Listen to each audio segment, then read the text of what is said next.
Hello दोस्तों, मैं हूं आपका होस्ट और दोस्त कुणाल कुमार। बार बार आता रहूंगा, आपके दिलों में जोश जगाता रहूंगा। नमस्कार व्यूअर्स, आपका स्वागत है एक बार फिर रेडियो द्वारका और हमारी सीरीज साइबर क्राइम अवेयरनेस को लेकर। उसमें मेरे साथ हर्षवर्धन जी हैं। हर्षवर्धन जी आईपीएस हैं और द्वारका डिस्ट्रिक्ट के डीसीपी हैं। सर, आपका बहुत बहुत स्वागत है। सर, आजकल जैसे बहुत सारे ऐसे ऐप्स होते हैं जो क्विक मनी की बात करते हैं, लोन्स की बात करते हैं, उनसे भी क्या लोगों को खतरा रहता है फ्रॉड होने का या उनके पैसे के नुकसान होने का?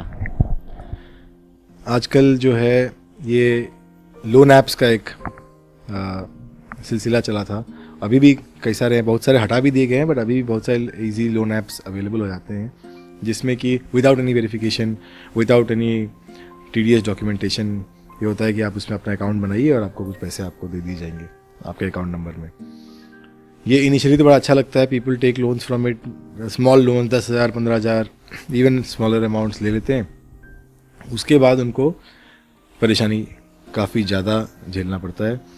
वो उसके टर्म्स एंड कंडीशंस वगैरह में डिटेल में जाते नहीं हैं। उसके रीपेमेंट इतने भारी हो जाते हैं कि उस छोटे से अमाउंट के लिए दे हैव टू पे अ लॉट, और फिर उनसे वो पैसे एक्सटॉर्ट एक तरीके से होने लगता है।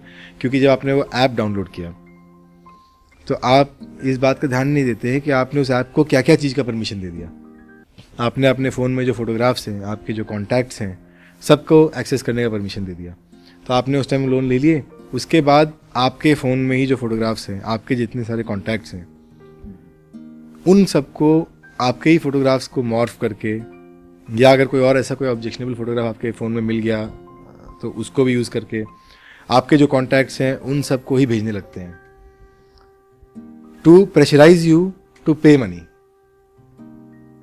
कि आप ये पैसे इतने दो, आपका अभी इतना बाकी है, अभी और इतना बाकी है। तो इस तरह करके वो इसका वो एक लोन के बदले एक्सटॉर्शन की तरफ फिर चले जाता है, और अननोइंगली कि आपने ही ये सारा डेटा, आपका पर्सनल इन्फॉर्मेशन सब कुछ प्रोवाइड कर दिया by downloading that application and giving it all the permissions. तो जब भी कोई एप्लीकेशन डाउनलोड करें तो इस बात का ध्यान रखिए कि क्या क्या परमिशन मांग रहा है, क्या वो परमिशन उसके लिए रिक्वायर्ड है। अगर वो एक लोन ऐप है तो उसको फोटोग्राफ एक्सेस करने की क्या ज़रूरत है, अगर लोन ऐप है तो कॉन्टैक्ट्स एक्सेस करने की क्या ज़रूरत है।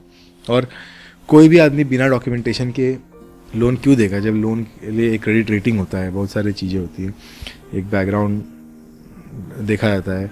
तो विदाउट एनी वेरिफिकेशन अगर आपको कोई भी लोन मिल रहा, चाहे वो स्मॉल अमाउंट भी हो, तो you have to be very careful. उस टाइम पे लगता है कि ठीक है मैं ले लूँगा, नहीं भी दूंगा तो क्या हो जाएगा, ये कैसे आ जाएंगे मेरे पास, मतलब ये मेरे से कैसे ज़बरदस्ती ले लेंगे।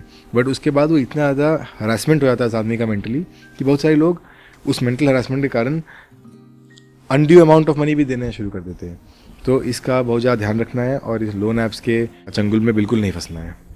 सर, मान लीजिए किसी के साथ ऐसा हो जाता है तो क्या वही साइबर क्राइम की जो जगह है वहीं पे कांटेक्ट करें? बिल्कुल वहीं पे कांटेक्ट करें। हमारे पास भी इस तरह के केस आए हैं और हमने उसको ट्रैक भी किया है। धन्यवाद सर। यूएस इसी प्रोग्राम के जो डिस्क्रिप्शन बॉक्स है उसमें वो सारे कॉन्टैक्ट्स और नंबर्स हैं जहां पर आप कंप्लेन कर सकते हैं साइबर क्राइम के लिए।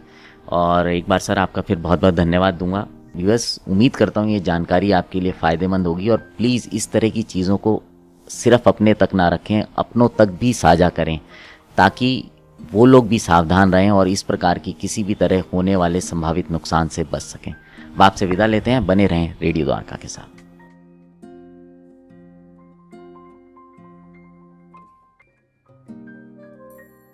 आइए साथ मिलकर अपने अधिकारों की लड़ाई लड़ते हैं। ये जो रिकवरी एजेंसियां हैं, रिकवरी एजेंट हैं, या फिर यूं कहूं कि बैंक और एनबीएफसी हैं, जो हमारे अधिकारों को कुचलकर रिकवरी करते हैं, इनसे अपने अधिकार छीनते हैं, लड़ते हैं, अपने अधिकार मांगते हैं।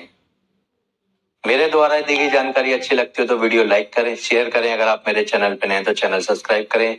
जय हिंद दोस्तों।